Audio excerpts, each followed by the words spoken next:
రామచంద్ర గారు ఏం చేశారని తెలంగాణ రాష్ట్ర అధ్యక్షుడు చెప్పి చాలా మంది అనేక పార్టీలు ప్రశ్నిస్తున్నారు. వాళ్ళ ఒక మిసైల్ అయిన రామచంద్రరావు గారు ఒక మిసైల్. నాకు కూడా అంత తెలియపోతుండే ఈ కుంటుకుంటూ నడుస్తుంటే నేను పోయి అడిగిన ఒకసారి కళ్ళ నీళ్ళు వస్తాయి అన్న చరిత్ర వింటే నేను పోయి అడిగిన ఏమన్నా ఈ కుంటుకుంటూ నడుస్తావు ఏం రోగం అన్న నీకు అన్న వ్యంగ్యంగా అని చెప్తున్న కళ్ళ నీళ్ళు వచ్చినాయి అన్న. ఈ చేయి కూడా వంకర ఉంటుంది ఆయన. అది అఖిల భారతీయ విద్యార్థి పరిషత్లో ఉస్మానియా క్యాంపస్ లో ఉన్నప్పుడు అప్పుడు ఆర్ఎస్యు పీడిఎస్లు నా మీద దాడి చేసి నా కాళ్ళు చేతులు విరగొట్టిరన్నా.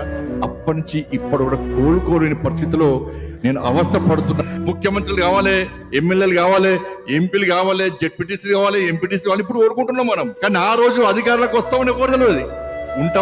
ఉంటామా బతుకుతామా సస్తామా తెలియని పరిస్థితి. నక్సలైట్లు పోస్టర్లు వేసారు, వారిని వేసారు, చంపారు అనేక మంది కార్యకర్తలను. అనేక మంది శవాలను మోసిండు రామచంద్రరావు గారు. ఆ రోజు అధికారం కోసం చూలే. మాకు అధికారం గురించి ఆలోచించకుండా ఎమ్మెల్యే ఎంపీ కావాలని కోరిక లేకున్నప్పుడు